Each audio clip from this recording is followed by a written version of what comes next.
Coming up on iPads in the classroom, it's all about making presentations.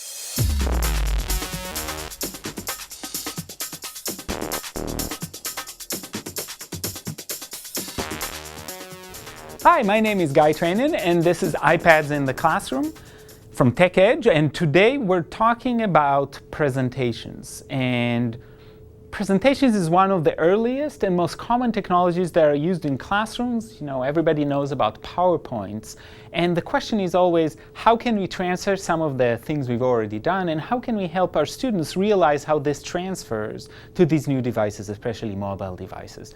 The obvious answers when you get an iPad is, if you can, buy Keynote. Keynote is really Apple's version of PowerPoint, and it has some very interesting features that are worth knowing, but the most important one, and that's true of most of these apps, is that you can take old PowerPoints and transfer them to these new devices. Again, if you're teaching with these, you really want to know that. But if you have your students do it, you don't really want to work from PowerPoint into these, but actually to create them on the mobile devices, because we expect that mobile devices will be where most of our students grow up in and operate with more than they will desktops and laptops. So let's look at Keynote.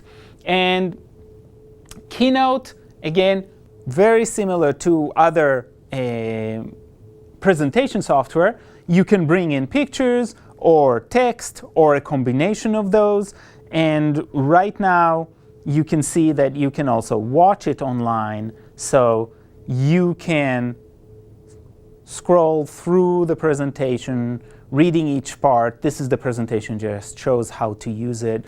Very, very easily used, and if you want to get out from this, you can navigate to a different slide.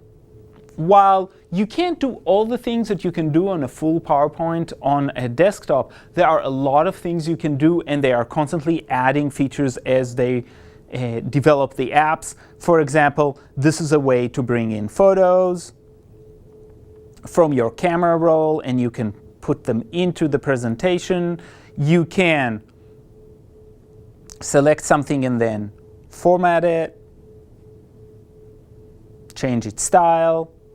You can change the way it works, so you can create presenter notes, you can share transitions, builds, all of that. You can actually do animations as well. So the first one is Keynote, and we've actually done a show where we showed a little bit of Keynote. The next presentation software I want to show is Prezi. And again, this is something I've shown before, but I really think it's important because Prezi is evolving, and as Prezi is evolving, it's really interesting to see what new features they add. Originally, on the Prezi presentation, you could not do the editing on the iPad, but now you can do quite extensive editing. One of the new features they've added is also importing PowerPoint slides and being able to place them on the canvas that Prezi works on. The main difference between Prezi and other presentations is its treatment of space and the idea of zooming. So you organize a lot of information in space.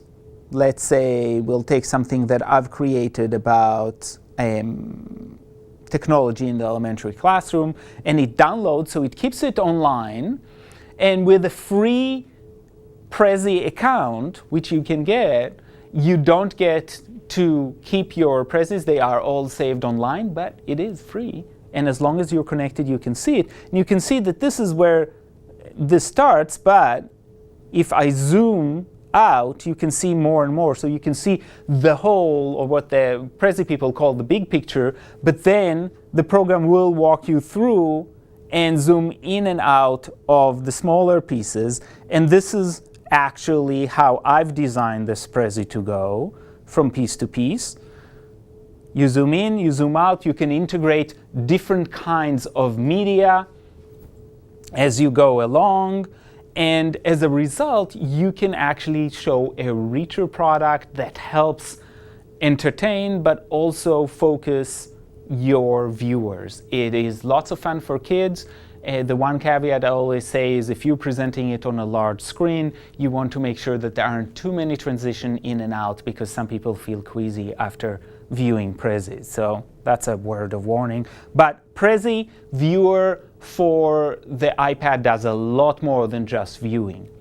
The next one I want to talk about comes from Google, and it's called SlideRocket. And SlideRocket is, at this point, just a viewer. So you have to create the presentation on a different device. Again, it is saved online and you can download it, and then you can view it on the iPad. So this is, and you can bring, and this is a PowerPoint that I've created years ago to talk about comprehension. I brought it into SlideRocket, and now you can use it this way. So again, you can bring things you've already created, you can create them online and bring them in, and that's a way to look into.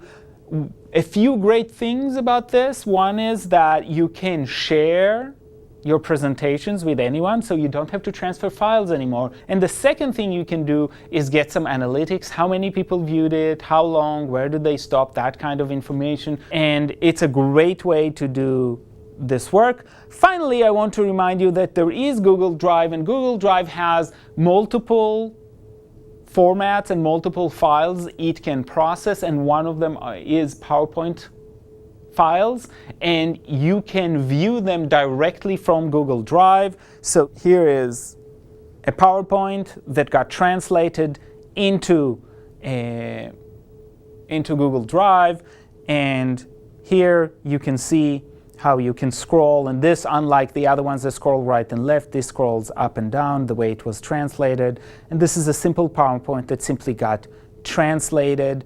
If you turn it into Google-friendly presentation, then you can also edit it in Google Drive. So in Google Drive, you can actually conduct some editing that you can't do in SlideRocket as of yet. I hope that soon we'll be able to do that. So today we talked about presentation software, but I do want to end with an app that is one of my favorite apps when working with reluctant writers. So a lot of the kids that we work with, especially in our reading centers, are also reluctant writers, and we want to get them started. They have great ideas, they're willing to tell you whole stories, but they're not willing to always write them. And one of the ways we get them to start writing is we use Dragon Dictation. And Dragon Dictation has improved tremendously over the last few years, and it's free on the iPad. So when you turn on Dragon Dictation, all you do is you press on the record button, and Dragon Dictation listens to your voice and then processes the words. It's not 100% accurate, and you have to speak clearly. So it depends on kids' speech patterns as well. And when you're done, you just tap it, it processes, and it produces the text. And now you can edit the text in this, or you can share it and send it to a different app. So you've got the beginning of a text that now kids can start editing and start working and getting over that hurdle of getting them to start writing. So this is called Dragon Dictation, highly recommended free app. So that's it for this time. We'll see you next time on iPads in the Classroom.